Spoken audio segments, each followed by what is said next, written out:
How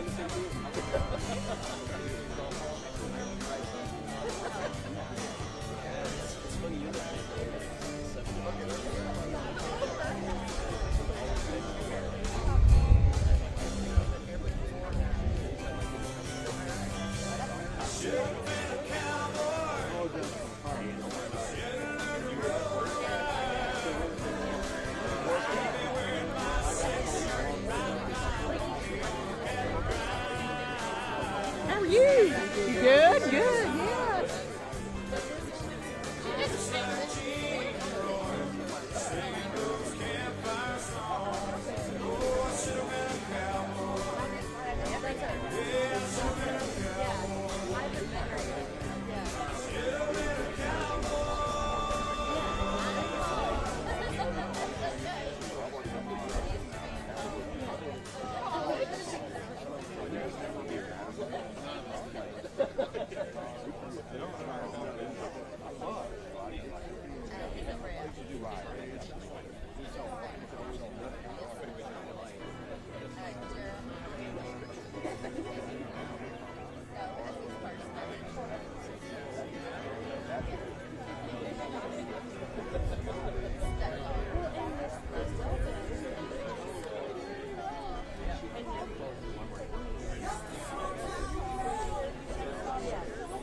I'm up early, that's what's going on.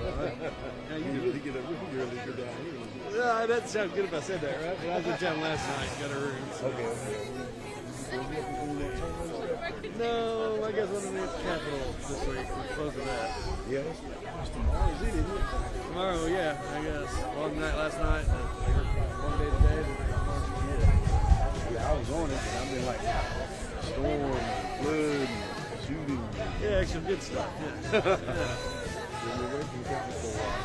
That's Carolina Grocery. I've been on the Capitol for 3 months. I'm like, well, that is what it is. Yeah. Quite a few years.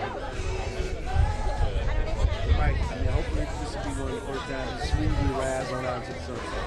Yeah. A lot of times they come back on the session. Well, I had last week off, so I'm out of the pocket. That's fine. All right, man. We'll be good. Good to see you always. I'll see you again. Glad to see you haven't retired yet. So. You're doing what you do.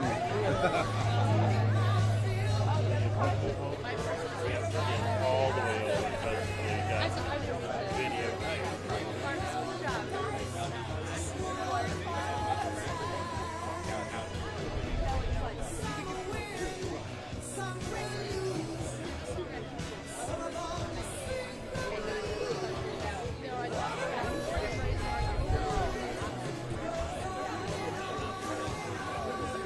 Yeah,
All right, thank you all for coming out. The governor's going to be here shortly, in about probably 5-10 minutes. If y'all wouldn't mind, people standing in the back, if y'all wouldn't mind filling in the chairs up front, that would be great.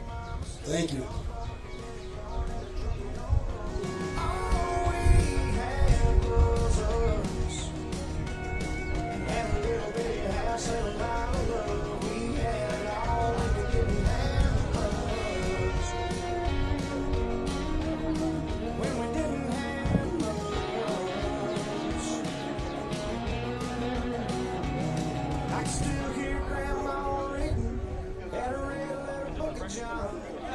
I can still smell coffee in the kitchen, old Don Williams on. And there was dirt on Daddy's clothes. I'm putting that bacon on my stove, dog barking in the yard, and drunk me on the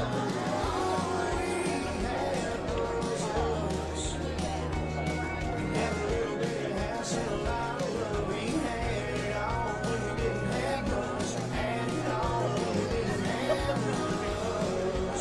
Little bitty house and a lot of love. We had it all when we didn't have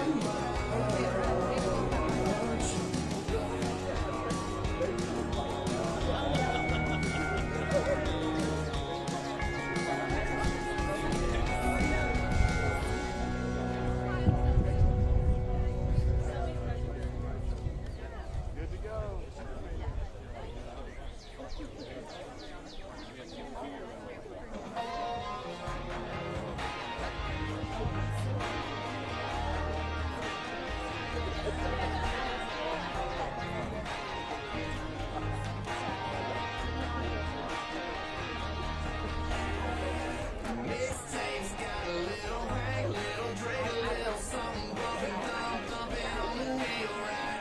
The mix sound drinks a little stronger than you think. So get a grip, take a sip of that feel right. My truck's jacked up, flat bill, sit back. Yeah, you can find us where the party's at. This is how we roll. We hanging around, singing everything on the radio. We light it up with our hands up. This is how we roll. This is how we do. We burning down the night, shooting bullets at the moon, baby. This is how we roll.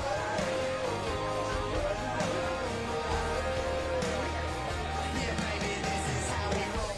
We rolling into town with nothing else to do. We take another lap around. Yeah, holla at your boy if you need a ride. If you roll with me, yeah, you know we rolling high. All in 37 needles with no tinted Montecito.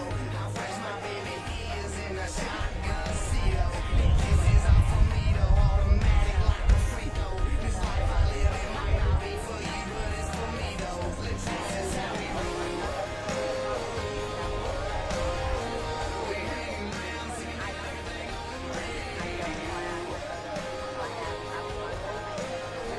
We light it up with our hands up. This is how we roll. This is how we do.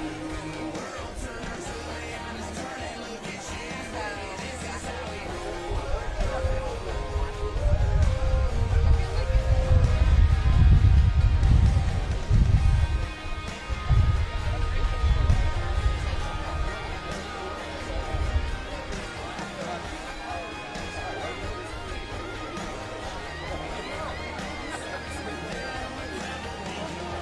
We stick to our guns.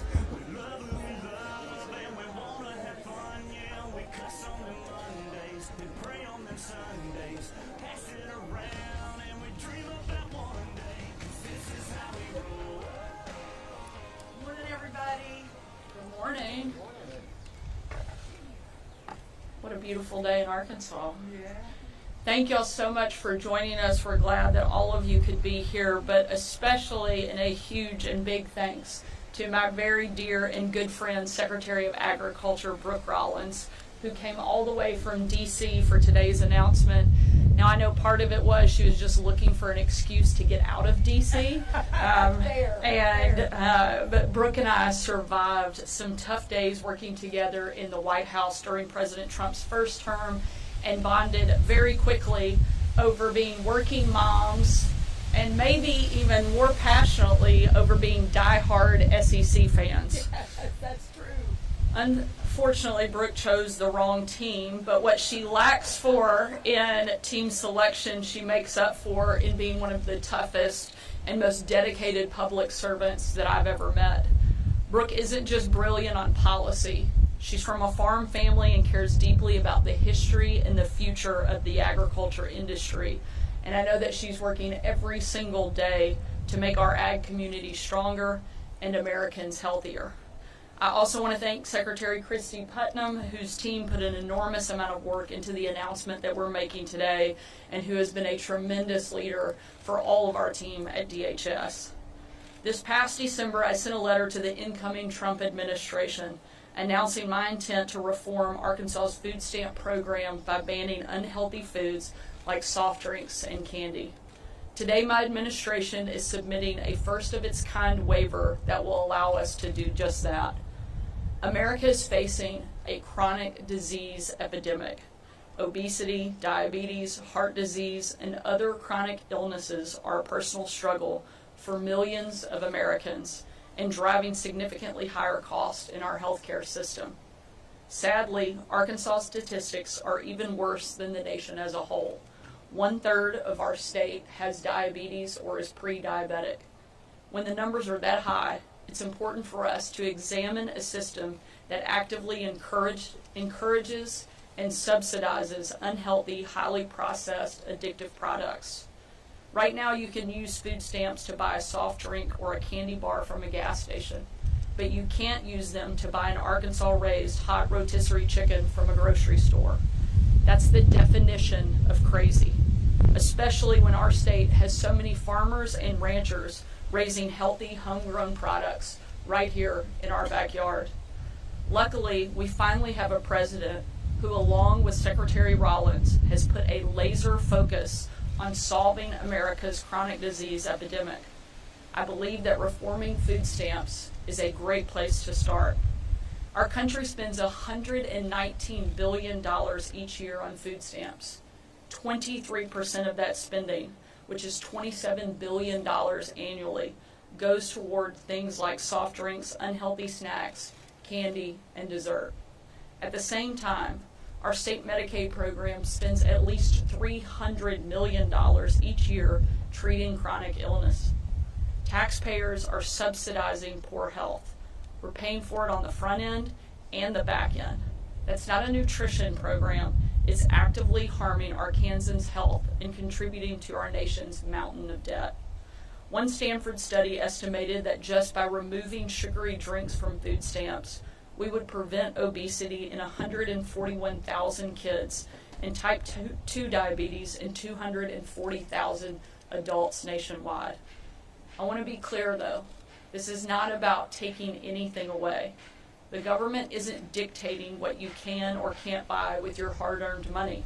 It's simply saying that taxpayers are no longer going to cover the cost of junk food like candy and soft drinks. Instead, those who rely on food stamps can use them to buy healthier, more nutritious foods. This is a first step in what I hope will be a broader conversation about the food stamp program. In Arkansas, we will be using the GS1 U.S. categorization model to make this reform easy for retailers to adopt. Easier to implement than say, apparently, but I know through my conversations with the beverage industry that they are working to address health concerns by working on healthier, affordable options. And we hope they will continue that work, and we look forward to working with them on it. In our waiver, we are also requesting to add rotisserie chicken, an affordable, healthy protein source, to the list of approved SNAP items. We plan to use SNAP dollars to expand nutrition education in our schools, and we will look to make additional changes to the program in the future. We want to encourage healthier lifestyles for our state because we know it's important to our economy, but more important to Arkansas's quality of life. We understand that food security is a real problem across the country, which is why we work to make Arkansas the first state in the South to offer free school breakfast to every student, and why I signed our state up for a second year of summer EBT so kids have meals during the summer months. We need to end the perverse incentives in our food, healthcare, and welfare programs that make America the least healthy developed country in the world, spending the most on healthcare and receiving far worse outcomes than all of our counterparts. Like so many other conservative reforms, Arkansas will lead the way. And I'm thankful that President Trump, Secretary Rollins, and the rest of the Trump administration are working with us to implement these common sense conservative reforms. I'll now turn it over to Secretary Rollins, and then Secretary Putnam will come up and deliver remarks, and then we'll be happy to take a few questions. Thank you so much. Wow, what an awesome day here in beautiful Arkansas. I was in Pennsylvania yesterday, headed to Lubbock, Texas tomorrow, moving into Ohio and North Dakota and several other states in the coming weeks.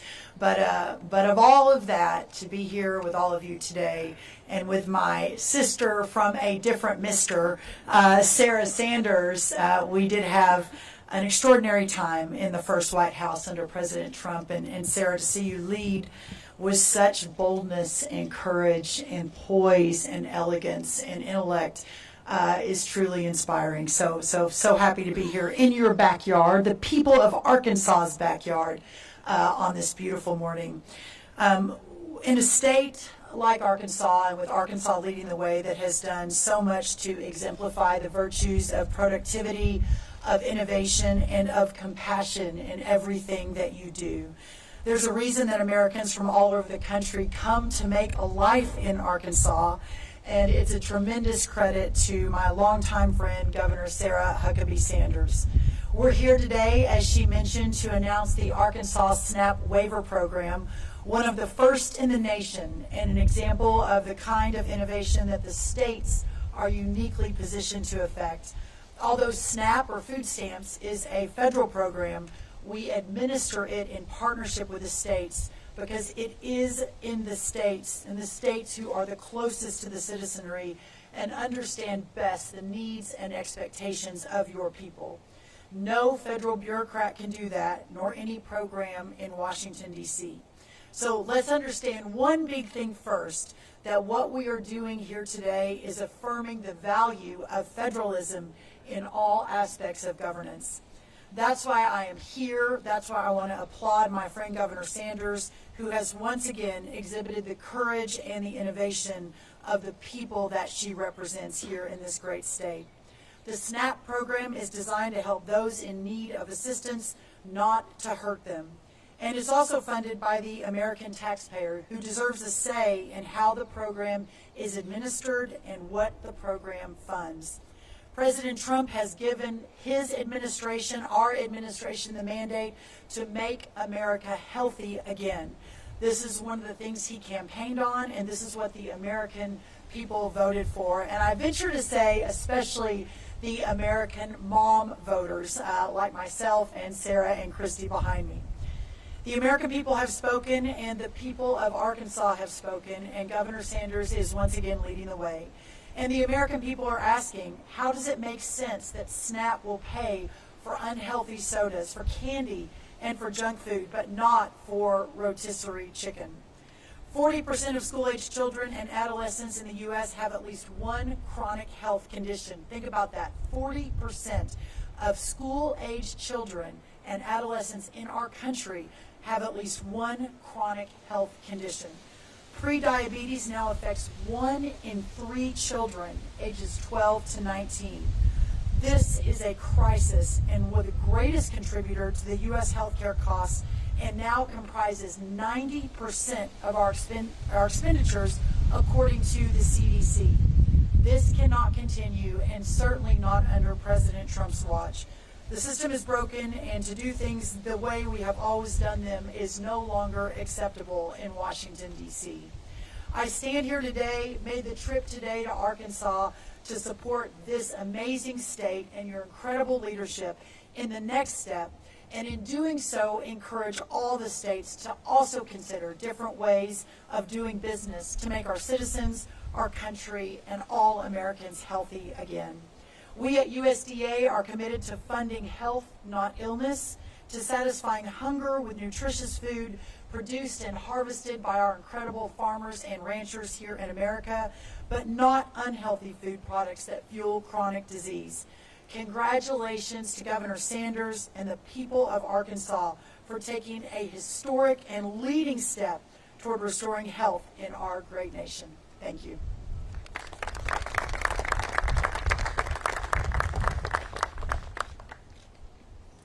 Good morning.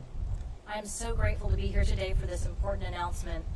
I want to begin by thanking Governor Sanders for her leadership and steadfast dedication to improving the lives and the health of all Arkansans. And I want to thank U.S. Secretary of Agriculture Rollins for her support as we implement these innovative changes to the SNAP program. And it means a lot to all of us that you all were here in person today. The changes we are making to SNAP are really about one thing: bettering the health of the citizens we serve. For too long, we have used taxpayer dollars in SNAP to buy foods that not only have no nutritional value, but are actually drivers of chronic health issues like hypertension, diabetes, and obesity. In addition to SNAP, the Arkansas Department of Human Services also administers the Medicaid program. So in one program, SNAP, we've subsidized foods that we know make people less healthy.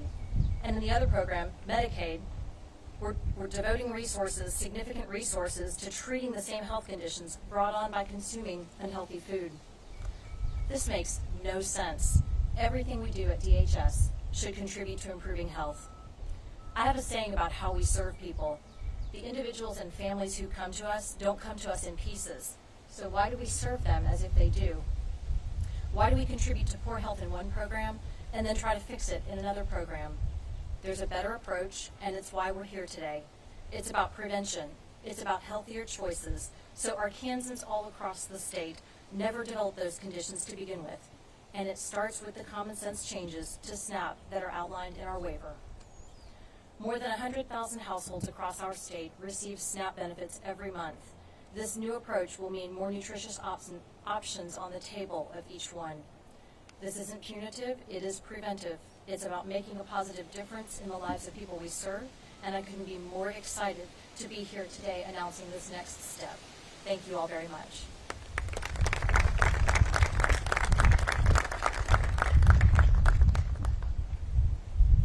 Thank you very much. We are obviously excited about the progress and the implementation of this program, and glad that we have the opportunity to be here with you today. If there are any questions, we will certainly take a few. Why not rotisserie chickens? What's up with that? And is it just chicken or expanding that? Or making me hungry talking about all this? Just to make sure that I'm hearing your question correctly, are you asking why we're adding rotisserie chicken in? No, why is it not already? Do you think That's a really good question, one that you would have to ask the federal government who originally created the program and excluded it. It doesn't make good sense to us, which is why we've asked that it be included in the waiver that we're putting forward today. Things like a high protein homegrown food that aren't included, however, candy and soft drinks are. And so that's one of the big things that we want to make sure we change. Let me add, it's such a great question, and I think it goes directly to the heart of what this administration is working to do in Washington. Within the first hour of being sworn in to my role on February 13th, a little over 2 months ago now, we sent a letter to all the governors. I think Governor Sanders was the first one to respond, saying it's a new day at USDA and it's a new day in Washington, and we are going to be returning power to the people which means relying on our governors, both Republicans and Democrats, to come up with new and better ways to effectuate these programs. No child in America or Arkansas should go hungry, but there has to be a better, more efficient, more effective way to implement these programs. And of course, Governor Sanders was one of the first to step up. I'd be remiss if I didn't note that at this very moment in Indiana, my partner, Secretary Bobby Kennedy, is doing a similar event with Governor Mike Braun in Indiana with a very similar and aligned effort and vision, but what's best for Indiana. And we see more governors following the leadership of Governor Sanders. So to your point, these are the questions that must be asked and answered, and best answered by the elected officials and the leaders that are closest to the people in our founding fathers' vision of how to effectuate an effective government. This is a question for Secretary Rollins. Actually, two questions. First, is Arkansas the first states to submit a waiver like this with restrictions? And second question is, how do you respond to the criticism of these limits that they further stigmatize people on the food stamp program?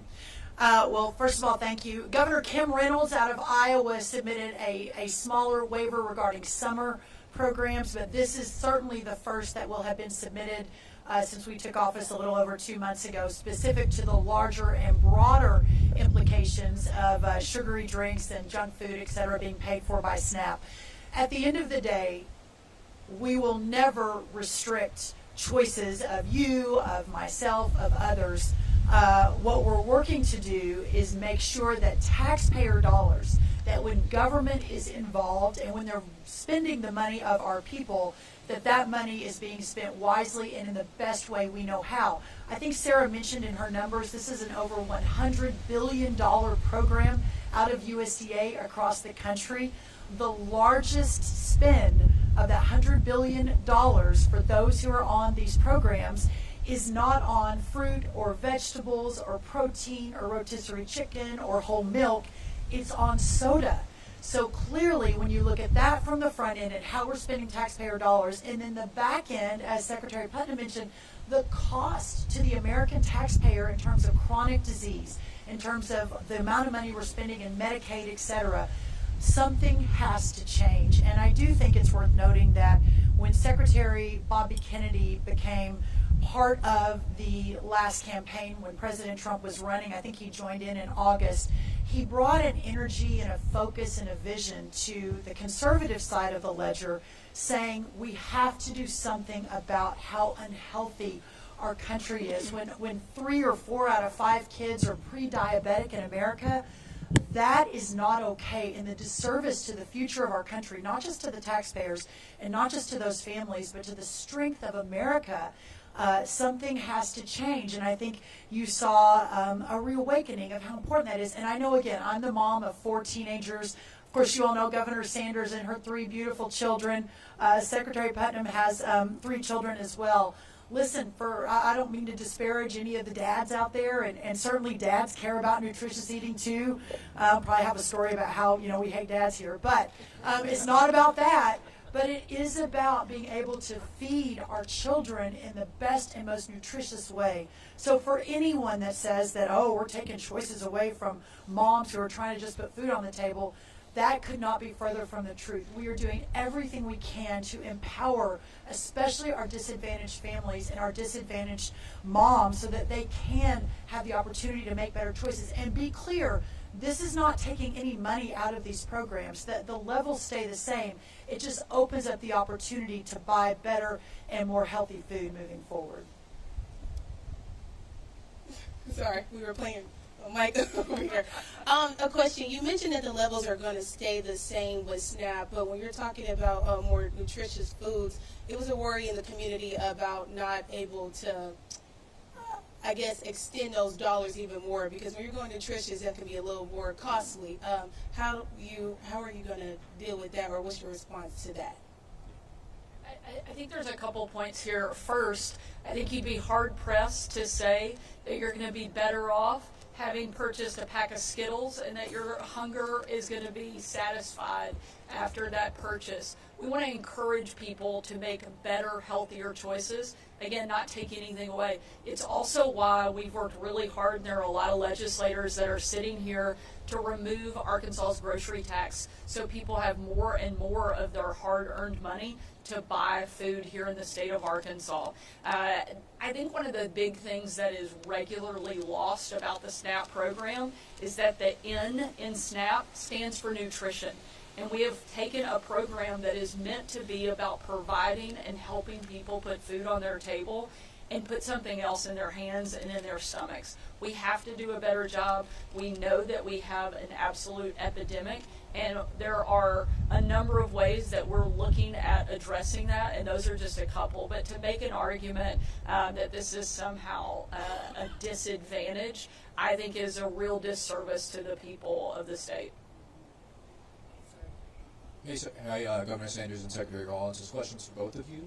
I think a lot of people are going to be really proud of this announcement to help SNAP beneficiaries eat local foods like rotisserie chickens grown here. But recently the federal government cut the LFPA program, and there were cuts to the federal local food for schools program as well, which farmers were getting paid by the government to grow local produce for their communities. And a lot of farmers have been hurt by those cuts. And so how do you reconcile this, on one hand, trying to help people buy local food from our farmers who are really struggling, and on the other hand, cutting these programs that are really important for farmers? Well, thank you for asking that. Let's be very clear. In the 2 months since I was sworn into office, we have directed $1 billion into food programs in local community food banks, and that doesn't even include the school side of it. The school side of it is run by Department of Education, but $1 billion. The sort of lefts and the left-wing media that has made this whole narrative out of, oh, USDA hates poor children and, oh, they're cutting all of the food programs, just isn't true. The programs that were pulled were ones that were forward leaning. They were COVID. They came about during COVID, and there were billions that were spent out, and there was a lot of money left. For example, I was in Pennsylvania yesterday. Pennsylvania, and in every single stop I got asked this question.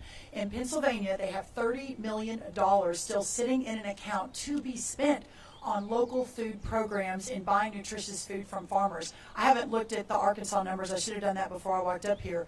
But across the country, there's so much taxpayer dollars sitting in those accounts that is waiting to be spent. Again, the money that was clawed back was a Biden-era COVID program that was never meant to be long-term. It was only meant to be during the COVID era. So working to realign USDA, working to realign every taxpayer dollar around what is the best, most effective spend, but also understanding that under this watch, under President Trump's watch, we will not let children go hungry, that these programs will be well funded. They're just going to be more effective, more intentional. We're going to pull the fraud out, and we're going to ensure that the promises made to the American people are kept. When will the waiver be approved? Well, we hope really soon. Would you like to see if she just signed now? Because that'd be fine with me. Obviously, it's a process. Arkansas's waiver has a voluntary 30-day comment period that's not required, but it was something that we felt like was important to include in our request so that we have the opportunity not only to hear from stakeholders, but to work closely with USDA on the finer details of that request. But we're hopeful that this gets done very quickly. I think if you've learned anything about the Trump administration in the last couple months is that they're not sitting idly. They are moving fast, and that's something we love and one of the reasons that we're excited to work closely with this administration. Yeah, y'all will appreciate, to Governor Sanders' point, that the waiver is officially submitted today, which is why I am here. And by the way, a lot of people said, oh, Brooke, you shouldn't go until, maybe for an approval and not, not when it's submitted. I said, no. This is such a big deal. It's such a big day. I'm so proud of Governor Sanders and her team for stepping into the gap, for being bold. We'll get the waiver through the process, but to the point on timing, it gets submitted today, and I think our teams at USDA and in the governor's office already have a conference call scheduled for tomorrow morning. So it should move very quickly, and everything we're doing, we're trying to move very efficiently, very quickly, and move these important changes out to the rest of the country. Thank you all so much. Thank you, everybody.